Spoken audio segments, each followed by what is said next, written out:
Bismillahirrahmanirrahim. Qala al-musannifu rahimahullah. Nafa'ana bihi wa bi'ulumihi wa bi asrarihi fi dharaini amin ya rabbal alamin. Wa tafa'at lan ngalap manfaat sapa ajillatun pira-pira wong kang agung. Yang miha kelawan ngweruhi ing kurosah ma'ama sertane perkara tarahu kang ningali sira ing ma millati fi hajmiha bayane saking cilike jirime kurosah.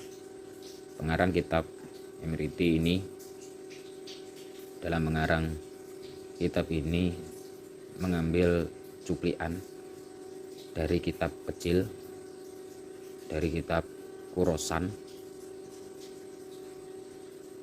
untuk dapat dijadikan suatu redaksi yang bisa lebih difaham. Tujuannya niku dimanfaatkan oleh banyak orang. Jadi musonef di sini atau musonef dari pengarang kitab ini mengambil cuplian kemanfaatan, cuplian atau redaksi dari kitab kecil yang diredaksikan dengan redaksi yang beda dengan cara beliau supaya bisa diterima oleh banyak orang, dihafalkan oleh banyak orang, tidak hanya kalangan santri tetapi kalangan umum juga dapat menghafal kitab ini. Nazam Tuhan mongko nazamake ingsun ing kurosah. Nazman kelawan nazam badian kang edi muktadi hale manut sapa ingsun bil asli kelawan kitab asal. Ai kurosah fitakribihi ing dalam oleh gampangake asal lil mutadi maring wong kang mulai belajar. Kemudian musonef membentuk kitab ini, meredaksikannya dengan bentuk nadhoman yang sangat cantik, tetapi tidak membuang intisari dari kitab asalnya. Dalam arti lain mengikuti kitab asalnya, sehingga siapapun yang mempelajari kitab ini dapat dipermudah. Niku tujuan dari musonef di dalam meredaksikan kitab ini dengan bentuk nadhom supaya bisa difaham dengan mudah, dihafalkan dengan mudah. Qauluhu badi'an wal badi'u utawi badek iku ma perkara laisa kang ora ana apa ma iku ala misalin tetep ing atase tulodo. Tulodo niku conto, kiai kuno nek manani nggih tulodo. Sabako kang wis dingin apa misal. Jadi badek itu perkara yang tidak dicontohkan terlebih dahulu, sehingga menyindir sesuatu yang mungkin si sami'in atau orang yang mendengar ini mengerti apa yang diucapkan, apa yang diinginkan oleh pengarang dari kitab ini. Qauluhul mubtadi wa huwa utawi mubtadi iku man wong ibtada kang ngawiti sapa man fil ilmi ing dalam ilmu. Walam yakdir lan ora kuwasa sapa man ala taswiril mas'alati ing atase gambarake masalah. Niku mubtadi. Memang tidak tahu sama sekali di dalam hal keilmuan, tetapi dia memulai belajar dan belum bisa untuk menggambarkan suatu permasalahan. Niku mubtadi. Fa in qadara mongko lamun kuwasa sapa man ala taswiriha ing atase gambarake ing masalah. Duna iqamati dalili halitan pun jumenengake dalil. Jumenengake dalil dalam arti lain ya memberikan dasar yang konkret terhadap suatu masalah. Berarti iqamati dalil niku seperti itu. Alaiha ing atase masalah. Nek ngono famutawassitun mongko utawi man iku aran tengah-tengah. Kalau mampu dalam menggambarkan suatu masalah tapi tidak bisa untuk memberikan dalilnya, itu berarti istilahnya akalnya atau EQ-nya itu EQ yang standar.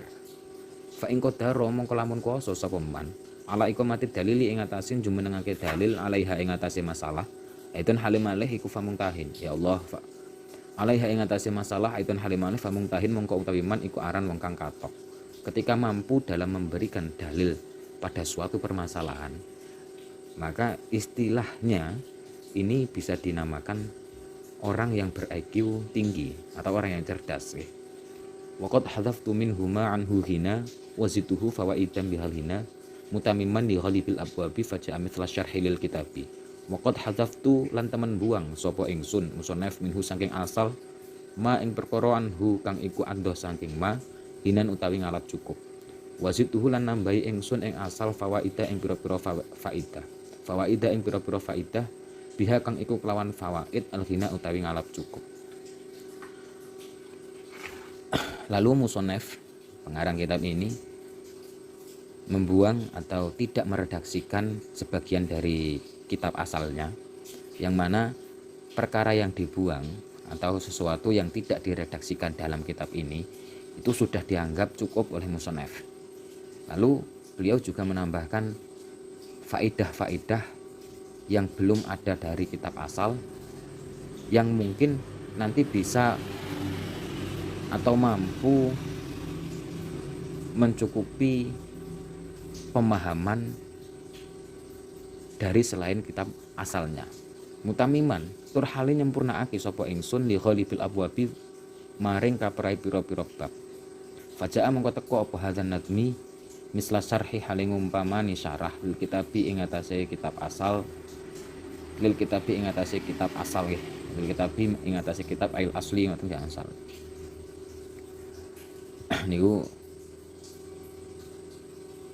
selain membuang juga menambahi faedah-faedah dari kitab asalnya, juga musannaf ini menyempurnakan akan bab-bab dalam ilmu nahwu ini, sehingga nadhaman ini menyamai syarah dari kitab asalnya niku.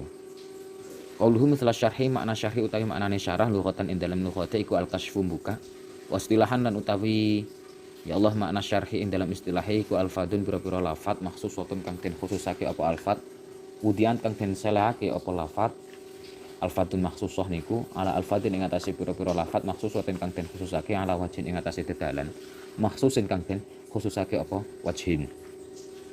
Niku secara istilah berarti lafat-lafat yang dikhususkan dengan yang diperuntukkan akan lafat-lafat yang khusus pula dengan cara yang khusus pula. Niku makna syarhi secara istilah. Yo wonten cara-cara yang khusus dalam menyarahi suatu kitab niku. Ora angger nyarahi. Su'il tu fihi min sodikin sodiki ya fahamu qawli li'tika diwasiki idil fatah hasba'ti qadihi rufi wa kullu man lam ya'taqid lam yang tafi. Su'il tu den jaluki sapa ingsun fihi ing dalam ngarang hadzan nadmi min sodikin saking kanca raket sodikin kang temen sapa sodik ya fahamu kang paham sapa sodik qawli ing maknane ucapan ingsun li'tiqadin krana i'tiqad keyakinan wasikin kang kukuh apa i'tiqad. Dalam mengarang kitab ini musannaf diminta oleh temannya yang memang benar paham akan apa yang dikatakan oleh musannaf, sehingga dimintai pertolongan untuk mengarang kitab ini. Soalnya teman dari musannaf niki ya memiliki keinginan yang kuat untuk bisa memahami ilmu nahwu. Saking pentingnya ilmu nahwu, jadi dijaluki tulung gawe ngarang kitab niki. Idil fata krono utawi wong enom hasba tiqatihi ing atase milang-milang etekode al-fata rufi'a mongko den nuhurake sapa al-fata.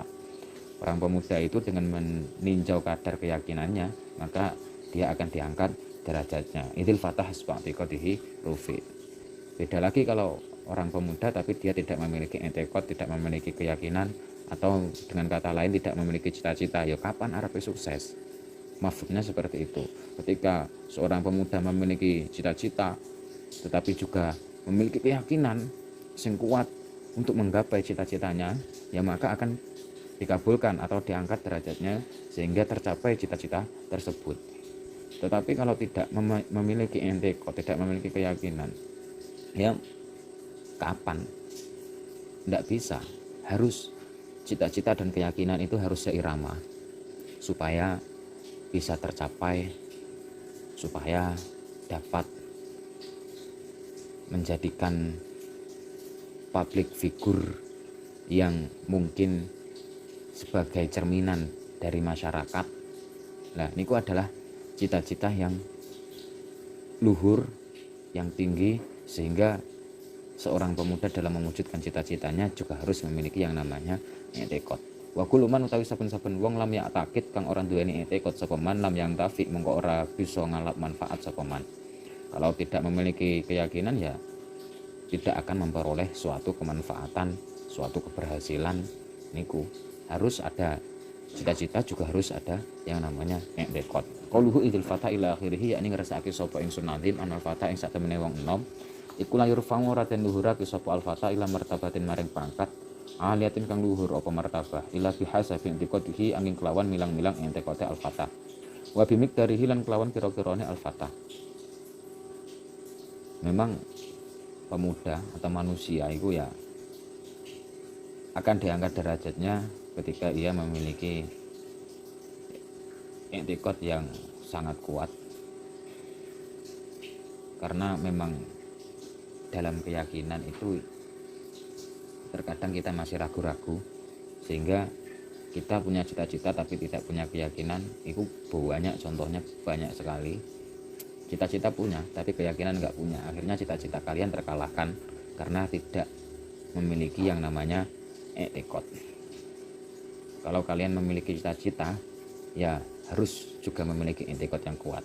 Misalkan saya ingin menjadi seorang pengusaha, saya bercita-cita keras untuk bisa menjadi seorang pengusaha, tapi kita tidak punya i'tiqad, keyakinan yang kuat, ya gak akan yang namanya cita-cita kamu itu terwujud. Faman mongko utawi sapa wonge iku i'tiqad yakin sapa man ing tafa'a mongko oleh manfaat sapa man. Waman lan utawi sapa wonge iku lam ya'taqid ora duweni i'tiqad sapa man lam ya'tafi mongko ora oleh manfaat sapa man walam yartafi lan ora luhur sapa man. Fanasalul manana ayu jiruna minar riya mutaifan ujuruna wa yakuna nafi'an bi ilmihi mani tana bi hadfi wa fahmihi. Fanasalu mongko nyuwun sapa ingsun almanana ing Allah kang akeh oleh paring kanugrahan ayu jiruna nyuwun ayu jiruna ing yen nyelametake sapa almanan ing ingsun minar riya saking pamer mutaifan tur hale kang nikelake sapa almanan ujuruna ing pira-pira ganjaran ingsun.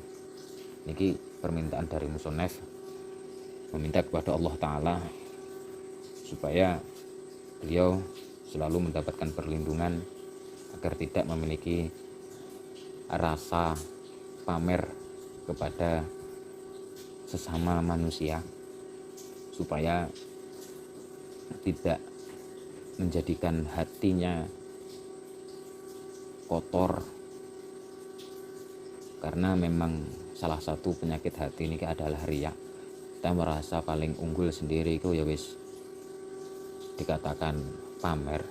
Kadang tanpa kita sadari lafaz yang kita ucapkan atau apapun yang keluar dari mulut kita niku menurut orang lain juga bisa dikatakan pamer. Contoh kecil ngeten, aku ki wong paling sugih, katakan aku ki mengunggulkan diri sendiri dengan bahasa aku ki yo nggak masalah, sebenarnya nggak masalah kalau kalian mengunggulkan diri kalian sendiri, ya nggak masalah, tetapi nggak usah untuk ditampakkan kepada orang lain. Keunggulan dirimu cukup untuk dirimu sendiri, jangan kalian tampakkan kepada orang lain. Fanas alul manana ayujuruna minarya mutaimfan ujuruna wa ayakuna lan yen ta ono sapa almanan iku nafian paring manfaat sapa almanan bi ilmihi kelawan ilmu kang tetep ing dalam hadzan nadmi paring manfaat man ing wong ing tanah kang nemen-nemen sapa man bi hifdhihi kelawan ngapalake ing hadzan nadmi wa fahmihi lan maham ing hadzan nadmi.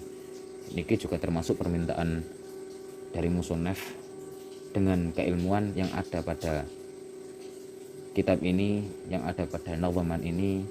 Siapapun yang bersungguh-sungguh di dalam menghafal, memahami kitab ini, permintaannya musonef semoga orang-orang tersebut mendapatkan kemanfaatan. Allah memberikan kemanfaatan bagi orang yang mau menghafal, mau memahami kitab niki. Karena ya memang sungguh luar biasa pentingnya kitab nahwu.